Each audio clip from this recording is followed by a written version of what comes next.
오늘 은혜 받으실 하나님 말씀은 시편 11편 1절에서 7절입니다. 봉독해 드리겠습니다. 내가 여호와께 피하였거늘 너희가 내 영혼에게 새같이 내 산으로 도망하라 함은 어찌함인가.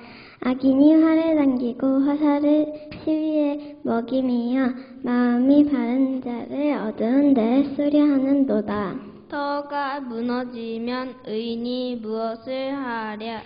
여호와께서는 그의 성전에 계시고 여호와의 보좌는 하늘에 있음이여 그의 눈이 인생을 통촉하시고 그의 안목이 그들을 감찰하시도다. 여호와는 의인을 감찰하시고 악인과 폭력을 좋아하는 자를 마음에 미워하시도다. 악인에게 그물을 던지시리니 불과 유황과 태우는 바람이 그들의 잔을 소득이 되리로다. 여호와는 의로우사 의로운 일을 좋아하시나니 정직한 자는 그의 얼굴을 배우리로다. 오늘은 우리 김인현 3월 1일 독립운동을 행한 지 꼭 99년째가 되는 해이기도 합니다. 그래서 3.1 독립운동 이런 말을 쓰는데 운동은 영어로 무어먼트라고 하는 말이에요. 계속 전개되어지는 것을 무어먼트 운동이라 이렇게 말하죠. 그래서 저는 이 시대는 지금 3.1 운동은 역사에 우리의 선조들이 행했던 자주 독립을 우리가 생각하고 그 정신을 기리기 위해서 우리가 꼭 잊지 말아야 할 3.1 운동의 정신입니다. 그러나 지금 우리가 해야 할 이 시대의 가장 소중한 운동은 통일이라고 하는 거예요. 통일. 이건 전 세계 어느 나라에서도 이 통일에 대한 여망과 열망을 가진 민족은 우리나라밖에 없습니다. 왜 그런 줄 아십니까? 그 많은 나라 가운데 분단된 나라는 우리밖에 없기 때문에 그래요. 우리밖에 없습니다. 근데 이 통일을 남한이 쓰는 말이 달라요. 남한은 평화통일 이렇게 이야기합니다. 근데 북한의 김정은과 북한의 2,500만 우리의 동족들도 이 통일이라는 말을 쓰는데 적화통일이라고 써요.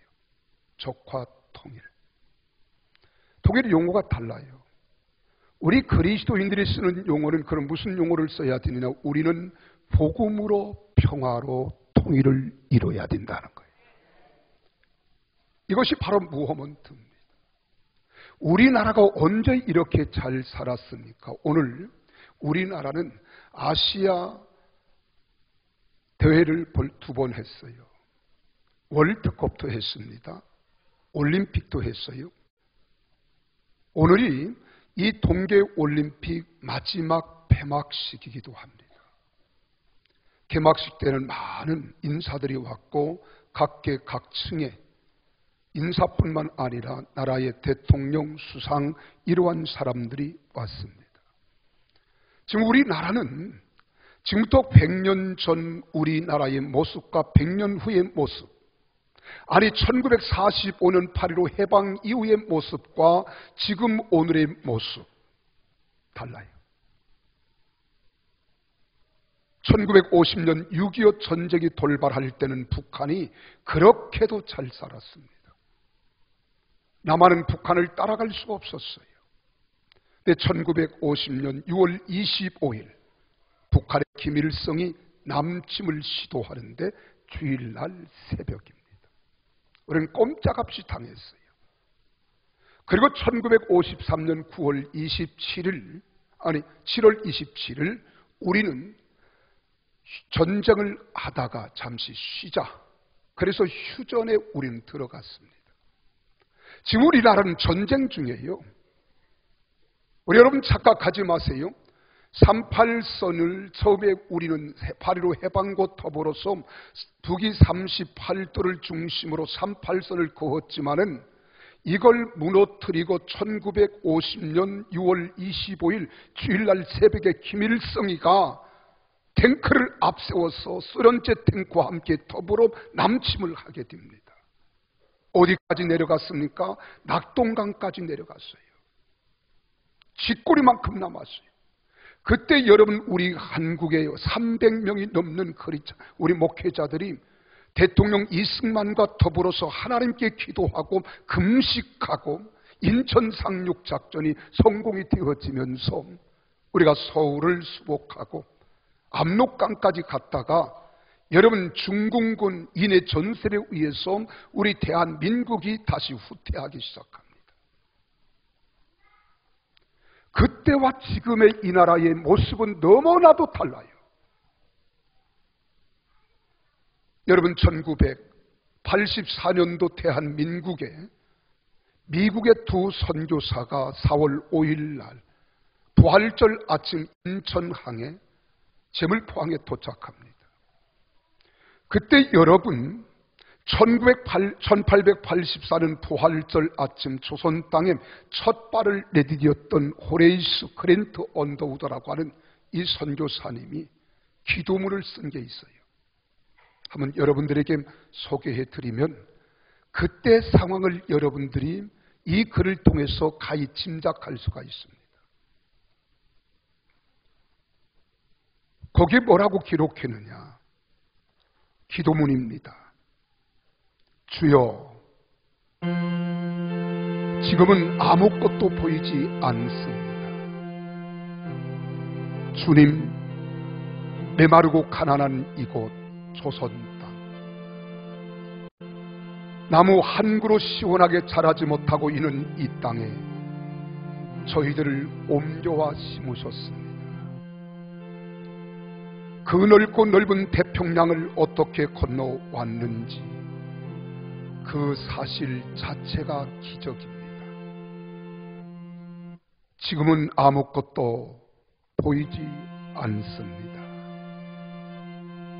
보이는 것은 그저 고집스럽게 얼룩진 어두움뿐, 어둠과 가난과 인습에 묶여 있는 조선 사람뿐입니다. 그들은 왜 묶여 있는지도 고통이라는 것도 모르고 있습니다. 고통을 고통인 줄 모르는 자들에게 고통을 벗겨주겠다고 하면 의심부터 하고 화를 냅니다. 조선 남자들의 속셈이 보이지 않습니다. 이 나라 조정의 내심도 보이질 않습니다. 가마를 타고 다니는 여자들을 영영 볼 기회가 없으면 어쩌나 합니다. 조선의 마음이 전혀 보이지 않습니다. 그러나 주님, 순종하겠습니다. 겸손하게 순종할 때 주님께서 일을 시작하시고 그 하시는 일을 우리들의 영적인 눈으로 볼 수 있는 날이 있을 줄 믿나이다. 믿음은 바란 것들의 실상이요 보이지 않는 것들의 증거니라고 하신 말씀을 따라 조선의 믿음의 앞날을 볼 수 있게 된 것은 분명 믿습니다. 지금은 우리가 황무지 위에 맨손으로 서 있는 같사오나 지금은 우리가 서양 귀신, 양 귀신이라고 손가락질 받고 있사오나 자녀들이 우리 영혼과 하나인 것을 깨닫고 하늘나라의 한 백성, 한 자녀임을 알고 눈물로 기뻐할 날이 있음을 믿나이다. 지금 예배 드릴 예배당도 없습니다. 그저 이곳 모든 사람들로부터 경계의 의심과 멸시와 천대함이 가득한 곳이지만 이곳이 못지않아 은총의 땅이 되리라는 것을 믿습니다. 주여, 오직 제 믿음을 붙잡아 주소서. 아멘. 여러분, 언더우드만 이렇게 기도문을 한 줄 알았더니 함께 배를 타고 왔던 감리교 선교사였던 아펜젤라는 일기장에 보면 이렇게 일기를 썼습니다. 너무 내용이 비슷합니다. 하나님, 왜 우리를 어두운 땅에 버리셨습니까? 이 조선 땅에 와 보니 조선 땅은 앞을 봐도 어두움, 뒤를 봐도 어두움밖에 없고 고통이 체질화되어 고통을 고통으로 알지 못하고 살고 있습니다. 그 고통을 벗겨주러 가까이 가면 서양 귀신 온다고 소리치며 도망갑니다. 서글프잖아요. 그런데 지난 우리 평창 올림픽 때에 북한의 김영남이 평창 올림픽 개막식에 그가 참석을 했어요. 여러분 TV를 통해서 많이 보셨을 겁니다. 눈물을 훔치는 것을 보았을 거예요. 여러 번. 그리고 또한 평양의 관현악단 공연단들의 공연을 보면서 그가 눈물을 훔쳤습니다. 그때 여러분 외신 기자들이 공통적으로 한 10가지, 그가 왜 눈물을 흘렸는가, 이 눈물을 흘린 내용에 대해서는 가지각색으로 사람들이 다 내용이 다르고 생각이 다를 수 있습니다만 외신 기자들이 10가지 내용을 추측해서 기록한 내용을 모은 글이 있더라고요. 거기에 김영남과 또한 김정은의 동생이 김여정이 함께 참석했을 때 그가 눈물을 훔치고 수건으로 닦는 모습을 아마 TV를 통해서 보셨을 거예요. 왜 눈물을 흘렸는가? 이 눈물에 대해서 외신 기자들이 10가지로 이렇게 이야기했습니다. 첫째는 예술의 다양성에 놀랬다는 거예요. 나만의 예술의 다양성에 대해서. 그리고 두 번째로 놀라면서 눈물을 흘린 것은 이 북한에는 외국 사람을 찾아보기 힘든데 외국 사람들이 많다는 것에 놀랬다는 거예요. 그리고 세 번째로는 북한에는 김정일 때에는 먹을 것이 없어 350만 명 동포들이 굶어 죽었는데 남한에 내려와 보니까 먹을 것이 너무 풍부하다는 거예요. 이것 때문에 울었다는 거예요. 그리고 네 번째로는 북한은 통행증이 있어야 왕가 되지만 대한민국에 와 보니까 자유자재로 왕래하는 것 때문에 놀라서 울었다는 거예요. 그리고 다섯 번째로는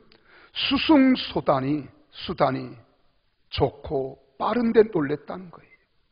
강릉에서 KTX를 타고 서울에 가고 서울 사람들이 평창에 와서 구경하고 저녁 늦은 차를 타고 다시 서울로 귀경하는 이런 모습들을 보고 놀랬다는 거예요. 그리고 또한 여섯 번째로는 이동전화, 인터넷, 마음대로 백성들이 할 수 있다는 것에 대하여 김영남이 놀랬다는 겁니다. 그리고 일곱 번째로는 TV를 마음대로 볼 수 있다는 것에 놀랬대요. 여러분 이번에 응원단들이 와서 호텔 방에 있는 테레비를 못 봤다는 사실을 아십니까? 테레비를 보고도 킬 수 없었던 그들.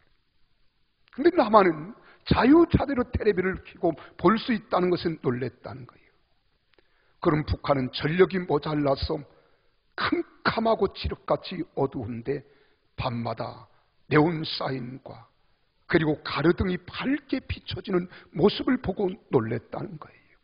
아홉 번째는 싱싱 달리는 자동차들이 서로 왕래하며 이렇게 많다는 것에 놀랬다는 거예요. 그리고 열 번째는 전기가 충분히 쓰여지고 있다는 것에 대해서 외신 기자들이 그가 왜 눈물을 흘렸을까 대하여 이야기한 평입니다. 여러분 한번 생각해 보십시오. 김영남이가 지금 나이가 몇입니까? 90대의 노령입니다. 그나마를 언제 보았을까요? 여러분, 대한민국이 이렇게 변화되었다는 것을 그들이 보았다는 겁니다. 여러분, 이렇게 척박했던 대한민국 땅에 134년 전에 미국을 비롯한 캐나다, 호주, 그리고 뉴질랜드, 영국, 그리고 네덜란드 이런 선교사를 보내준 것이 복의 근원이 되어진 거예요.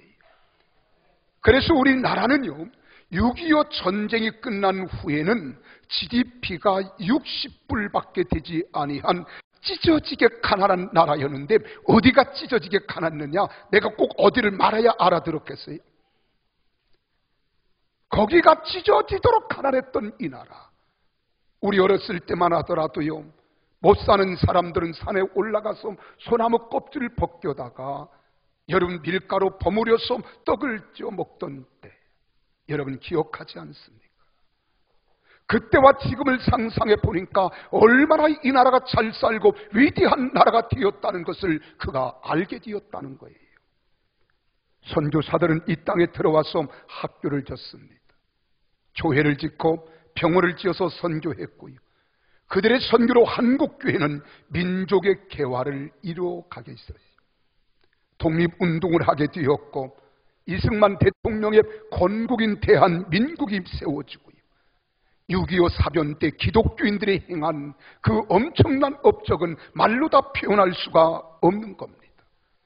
여러분, 새마을 운동도 우리 국민의 정신으로 이루었지만 그 중심에는 기독교의 정신이 있다는 것을 알아야 합니다.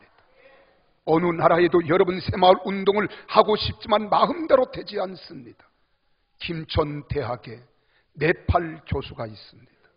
우리나라의 새마을 운동이 너무 좋아서 네팔에 돌아가서 네팔 젊은이들을 일깨우며 새마을 운동을 하려고 했지만은 여러분, 이게 뜻대로 되지 않더라는 겁니다.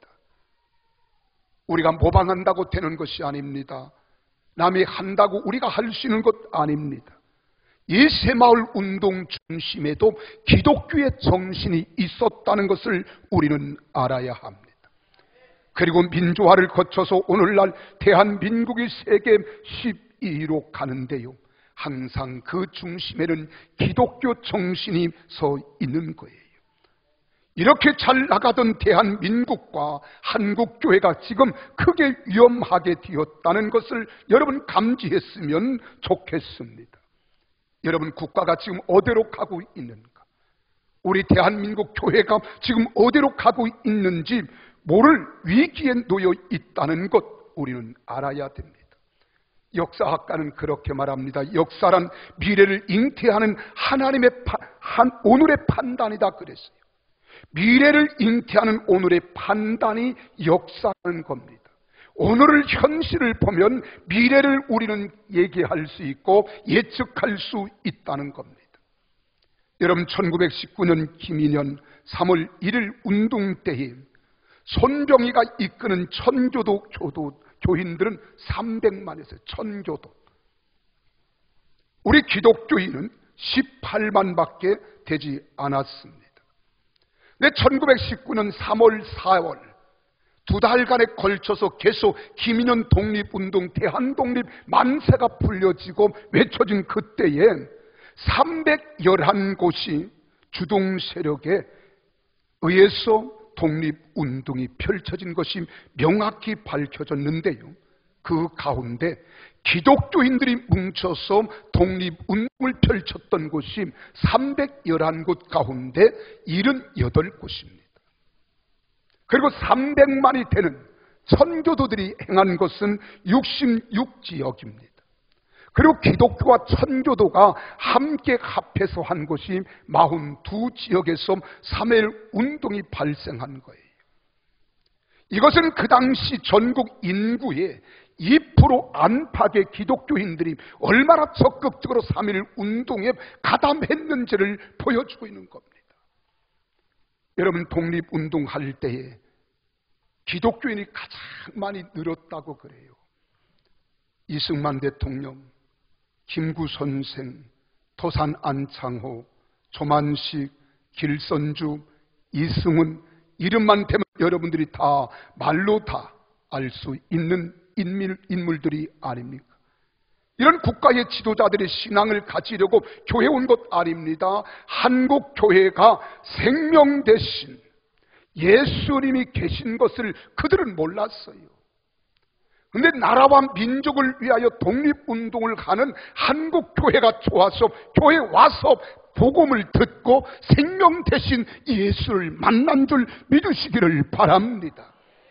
그 후에 한국 교회가 건국운동에 앞장섰던 겁니다. 여러분, 대한민국은 기독교인들이 세운 나라라고 해도 과언이 아닙니다. 여러분, 이승만 대통령이 누굽니까? 그분을 향해서 지금 반대하는 사람들, 그를 아주 폄하하는 사람들도 있습니다만 이승만 대통령이 대한민국을 건국한 대통령입니다. 누가 뭐라 해도 역사는 거짓말로 말할 수 없는 거예요. 그리고 그는 누굽니까? 장로님이십니다. 뿐만 아니라 김구 선생은 좌우파가 다 좋아합니다. 그러나 좌파가 더 좋아해요. 그분이 누구십니까? 집사님이세요. 여러분, 정치, 경제, 사회, 문화 모든 면에 기독교가 그들 중심에 있었다는 것 부정할 수 없습니다. 그 후에 6.25 전쟁 때 나라를 위해서 희생한 이들, 새마을 운동을 펼치고 민주화에 앞장섰던 모든 그 중심에는 교회가 있었다는 것을 우리는 부정할 수 없는 거예요. 여러분, 3.1운동 독립선언서 대표 33인 가운데 여러분 18만 밖에 2% 안팎의 기독교인이었던 우리 대한민국의 33명 가운데 16명 50%가 크리스찬입니다. 이때는 아멘 좀 하세요. 자부심 있지 않습니까? 그래서 일본 사람들은요, 그때 펼친 정치가 먼저 종교 분리를 이야기하면서 주장한 겁니다. 그래, 교회가 정치에 참여하고 관여하는 것은 안 된다. 종교는 종교대로 가야 돼. 이게 종교 분리라고 하는 거예요.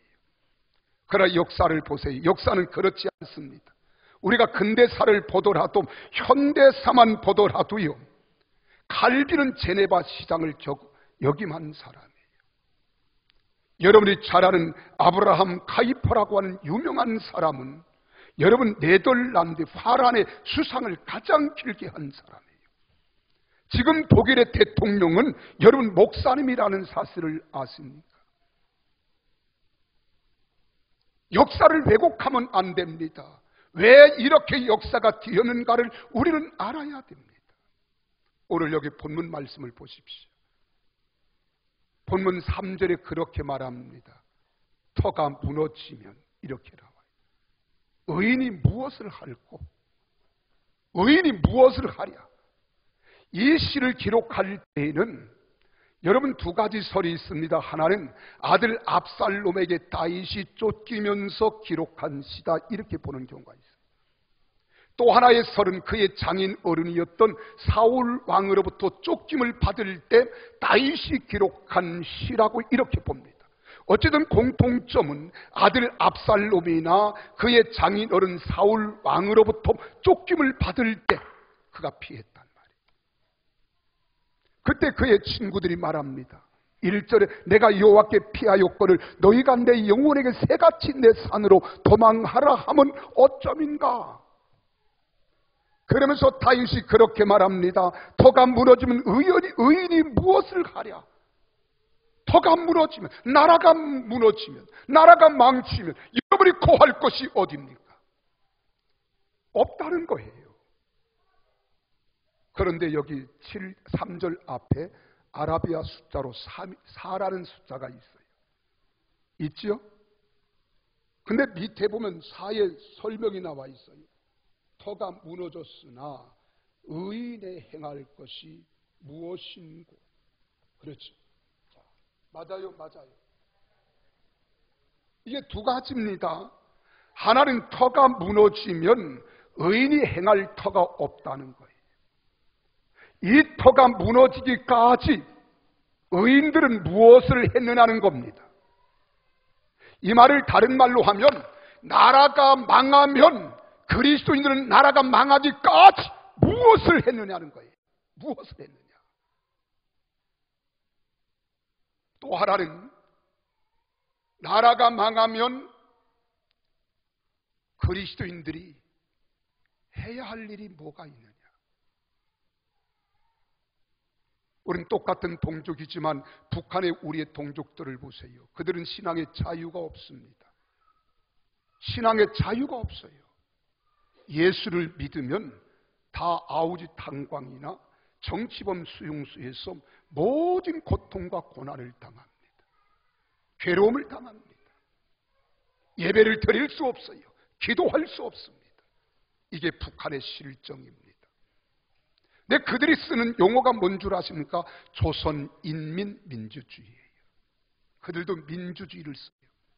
우리가 쓰는 민주주의는 달라요. 우리는 자유민주주의예요. 우리는 자유민주주의인데 그들은 인민민주주의예요. 근데 우리 이 나라 이 정부가 지금 무엇을 한 줄 아십니까? 헌법 개정 안에 자유를 뺀 민주주의를 세우겠다는 거예요. 국민이 잘 몰라요. 자유민주주의가 뭐고 민주주의가 무언가 이거 잘 몰라요. 이런 것을 목사가 이 강단에서 가르치지 않으면 가르칠 데가 없습니다. 그런데 헌법에 자유자를 빼겠다는 거예요. 자유자. 여러분, 자유민주주의와 민주주의는 하늘과 땅 차이입니다. 자유민주주의란 말은, 자유는 각 개인의 자유를 여러분 보장하는 거예요. 민주주의는 아닙니다.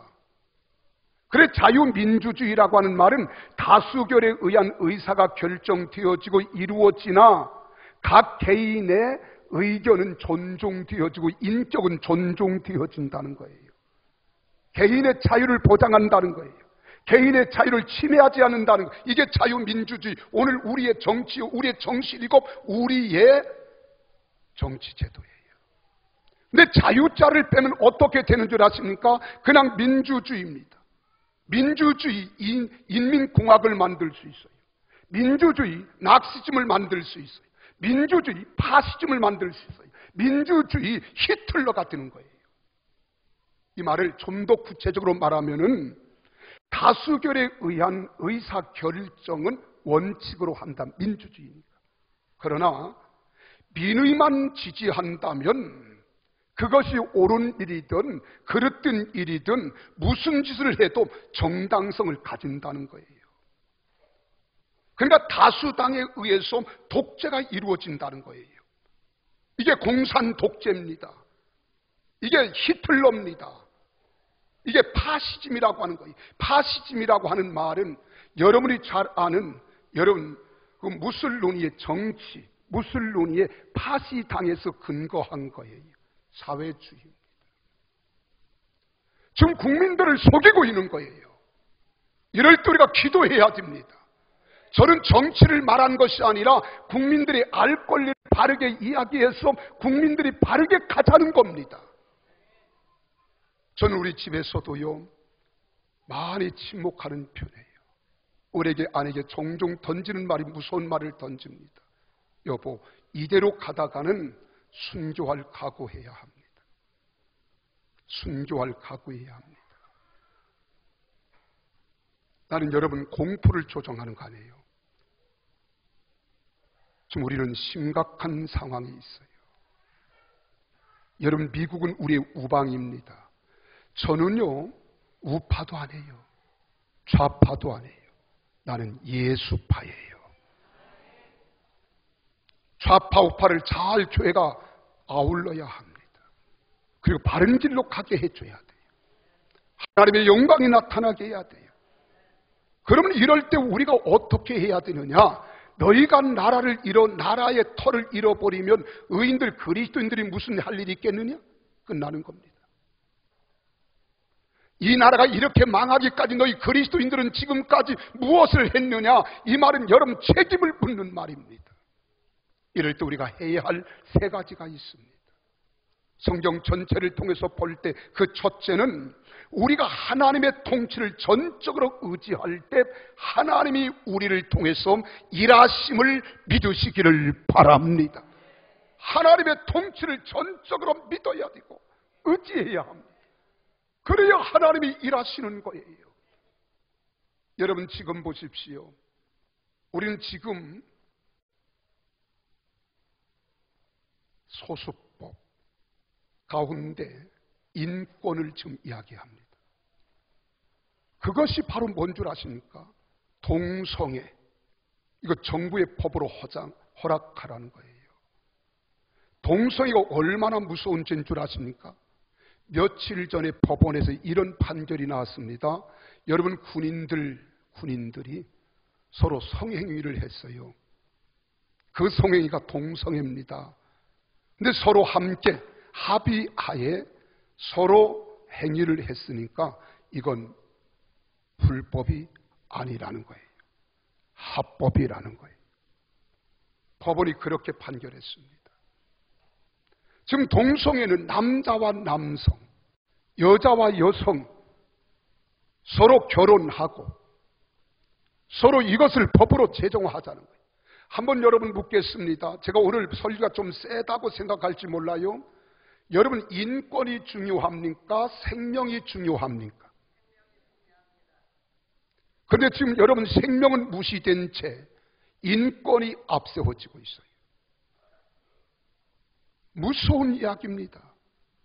동성애를 통해서 98%가 이 방송은 대중매체를 통해서 여러분 인터넷 전 세계로 나가는 설교니까요.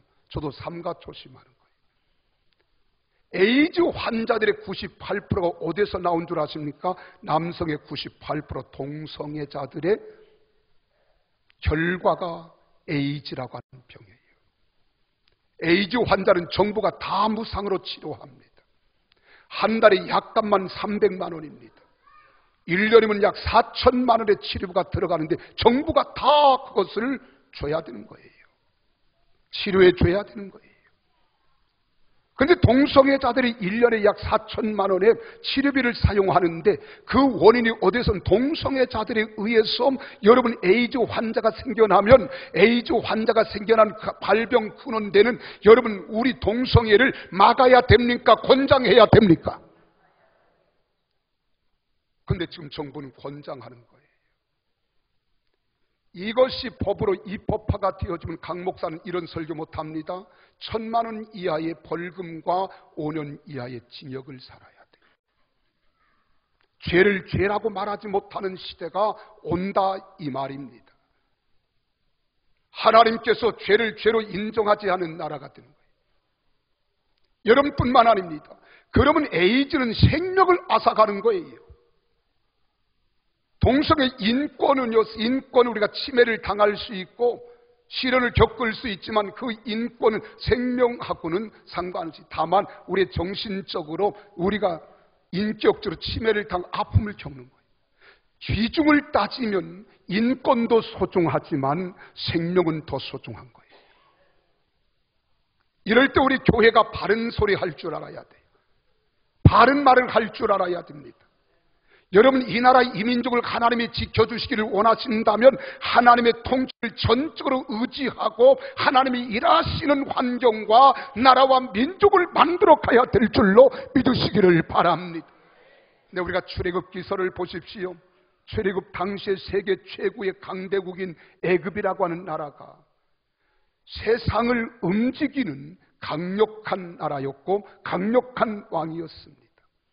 근데 여기 이스라엘 히브리 민족은 아주 약한 민족이고 보잘것없는 민족의 종으로 지금 붙잡혀 와 있는 노예들일 뿐입니다. 그런데 이스라엘 민족을 누가 붙들고 있느냐? 하나님이 붙들고 있어요. 그런데 애굽이라고 하는 나라는 왕과 권세와 힘, 권력을 가지고 나라를 통치하고 있습니다. 그래서 출애굽기 1장 15절에서 21절에 보면 십보라와 부하라고 하는 히브리 산파 2명이 등장합니다. 이 사람들은 애굽 왕의 명령을 들어야 하는 사람들이었습니다.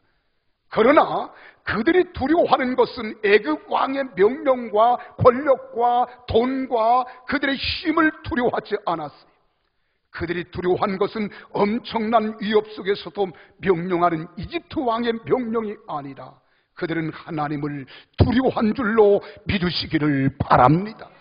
그래서 출애굽기 1장 17절에 그렇게 말합니다. 그러나 산파들이 하나님을 두려워하여 애굽 왕의 명령을 어기고 남자 아기들을 살린지라 이렇게 말합니다. 왜냐하면 이 세상을 정말 움직이시고 다스리시는 분은 살아계신 하나님 한 분뿐이라는 확실한 믿음이 있었기 때문인 줄 믿으시기를 바랍니다. 여러분, 하나님의 구원의 역사도 마찬가지입니다. 힘에 있는 것이 아닙니다. 권력에 있는 것이 아니라 돈에 있는 것이 아니라 전적으로 하나님을 의지하며 하나님을 믿고 나아가는 백성들에게 하나님이 역사할 줄로 믿으시기를 바랍니다. 하나님이 이루어 주시는 것을 우리가 믿어야 돼요. 여러분, 가정도 마찬가지입니다. 공동체도 나라도 민족도 인류사도 마찬가지. 나는 이 나라가 잘 되기를 원합니다. 여러분, 가정이 행복하기를 원합니다. 그리고서는 하나님의 통치를 전적으로 의지할 때 하나님이 일하시는 가정, 하나님이 일하시는 교회, 하나님이 일하시는 민족 되게 해야 될 줄로 믿습니다. 두 번째로는 하나님은 믿음대로 순종하며 하나님을 경외하는 자들에게 은혜를 베풀어 주시는 거예요. 따라합시다. 믿음대로 순종하며 하나님을 경외하는 자들에게 은혜를 베푸신다. 여러분, 어느 민족이고 시대마다 위험할 때가 있습니다. 이럴 때 우리는 한 가지 기억하십시오. 우리 그리스도인들이 오만방자하면 안 됩니다. 그럴 때일수록 그리스도인들은 겸손해야 합니다. 낮아져야 합니다. 자기를 성찰할 줄 알아야 합니다. 왜 이 나라 이 민족이 이런 어려움과 고난을 겪게 되었고 이 지경까지 온 것에 대해서는 우리가 국민의 한 사람으로서 책임감을 질 줄 알아야 됩니다. 우리 그리스도인들이 그리스도인답게 살지 못하고 하나님 뜻대로 살지 못했고 하나님 말씀대로 행치 아니하니까 하나님이 우리를 책망하시고 하나님이 채찍하신다고 우리는 깨닫고 알아야 돼요. 근데 사무엘상 7장에 보면 사무엘 시대에 이스라엘 민족이 여러분 블레셋으로부터 침략을 받습니다. 위기를 당합니다. 나라가 풍전등화와 같았어요. 그때 사무엘이라고 하는 선지자가 온 백성들에게 선포합니다. 뭐라고 선포하는? 다 미스바라고 모이라는 거예요. 미스바에 모여서 금식하며 기도하고 하나님께 부르짖고 간구할 뿐만 아니라 하나님께 살아계신 하나님을 믿고 의지하며 번제를 드렸더니 하나님이 그들의 기도를 들어주시사 사무엘이 통치하는 시대에 하나님이 블레셋을 막아주시고 지켜주시고 보호해주신 줄 믿으시기를 바랍니다. 여러분, 그리스도인들이 세상의 위협과 도전 속에서도 여러분 왕성하게 성장할 수 있고요, 승리할 수 있는 중요한 길은 하나님의 통치를 인정하고 기도하고 믿고 순종하는 자들에게 하나님은 번성하고 강하고 흥왕할 수 있는 은혜를 베푸실 줄로 믿으시기를 바랍니다. 하나님은 그런 사람들을 구원해 주시는 거예요. 그러한 자들에게 승리케 하시고 그들을 인도해 주시고 그들을 보호해 주실 줄 믿으시면 아멘 하십시오. 그래서 이번 3월 1일 날 미스바 기도회가 서울시청 앞에서 있습니다. 우리가 가야 되겠어요? 가야 되겠어요? 예? 왜 대답드리기 시원찮아요? 가족들과 함께 놀러 가야 되겠습니까? 기도하러 가야 되겠습니까? 난 믿겠습니다.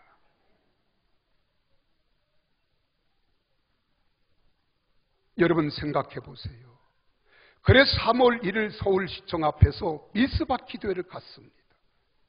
지금 언론에서 뭐라고 이야기하는 줄 아십니까? 이번 동계올림픽이 끝나면 우리나라 경제는 0.2포인트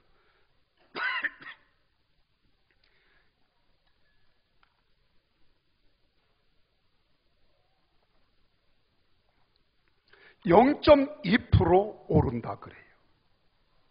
근데 외신 기자들이 또 이야기는 외신 기자들입니다. 외신 기자들은 또 뭐라 하느냐? 한국에 엄청난 혼란과 위기가 올 것이다. 눈 하나 깜짝 안 하네요. 우리는 기도해야 합니다. 나는 불안을 조성하는, 기도하자고 하는 말이에요.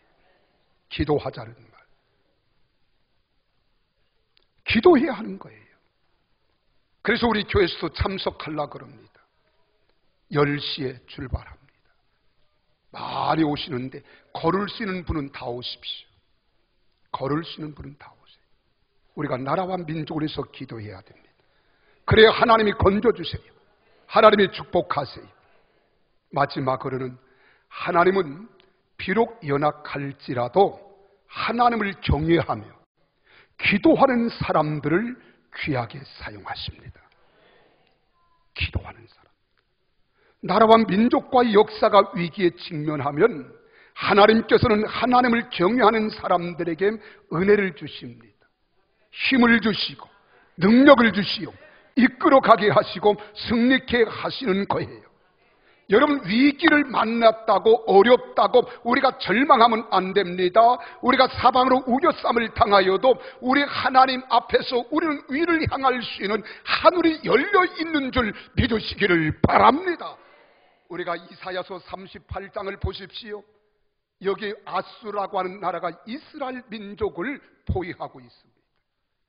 그리고 민족의 지도자였던 히스기야 왕은 원치 않은 질병으로 지금 생명의 위기에 직면해 있습니다.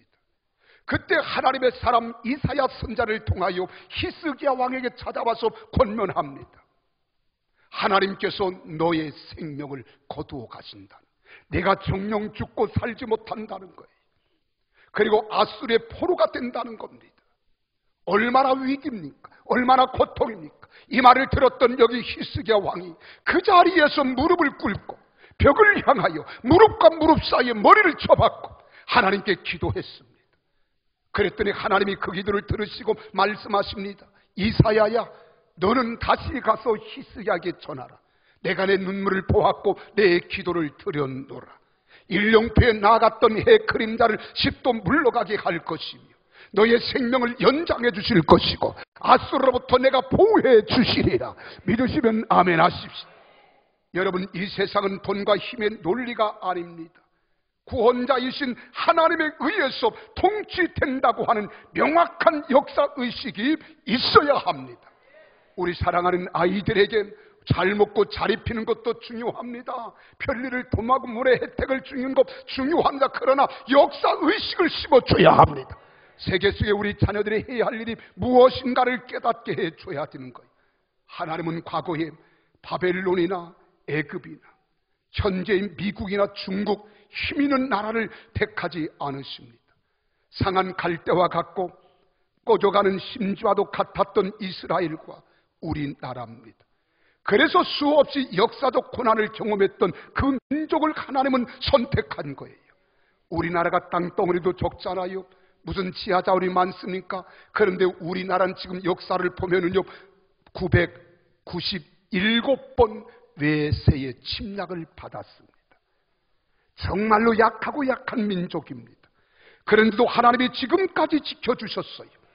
하나님의 나라는 비록 연약하다고 할지라도 하나님을 의지하고 하나님의 주권을 믿고 행하는 사람들, 그런 가정, 그런 공동체를 통하여 이루어 주신다는 사실을 믿으시기를 바랍니다. 그래서 1910년 한국의 주권을 강제로 빼앗기고 나서요, 우리 민족은 큰 고난을 겪게 됩니다. 이때 9년이 지난 1919년 김일은 3월 1일 운동에 참여해서 민족의 독립을 소망했던 사람들 중에서 가장 많은 사람들, 종교인들이 기독교인이라는 거예요. 얼마나 순교자가 많이 나왔는지 모릅니다. 여러분, 가정도 자녀도 처자도 뒤로 한 채 내 나라 내 민족을 위하여 순교를 감앙했다면 오늘 이 나라 이 민족이 바로 서는데 여러분의 기도가 필요하고 여러분의 도움이 필요한 거예요. 그래서 내일부터 우리 교회가 여러분 일주일 동안 우리가 여리고 특세를 갖습니다. 내일부터 나라와 민족을 위하여 우리가 기도할 때 여러분 어린아이들 들러 업고 손에 잡고 여러분 가족과 친지들 다 동원해서 하나님 전에 나와 기도하는 여리고 특세가 되기를 예수님 이름으로 축원합니다. 여러분, 한국 기독교인들은 하나님을 바라보면서 비폭력적이고 평화적인 방법으로 민족의 독립을 위해서 노력했습니다. 한민족 발전에 큰 공헌을 할 수 있었던 종교가 기독교인 걸 알아야 돼요. 인류의 역사를 통해서 알 수 있듯이 이 세상은 세속의 힘과 권세가 아닙니다. 하나님께서 다스리신다는 사실을 믿으시기를 바랍니다. 그 믿음대로 터를 굳게 세우십시다. 무너지는 터를 세우십시다. 그리고 하나님의 영광이 나타날 수 있는 민족이 될 수 있도록 이끌어가는 성도들이 되시기를 주의 이름으로 축원합니다. 그러면 주님께서 우리에게 큰 은혜를 베푸셔서 우리 민족이 살게 하실 것이요, 한국교회를 일으켜 세워주실 것이며, 나는 이번 계기를 통하여 1천만 크리스찬들이 2천만으로 부흥성장하는 귀한 기회가 되어지는, 위기를 기회로 만들어가는 성도들이 되어지시고 우리 사랑하는 주역들이 되기를 예수님 이름으로 축원합니다. 기도하시겠습니다.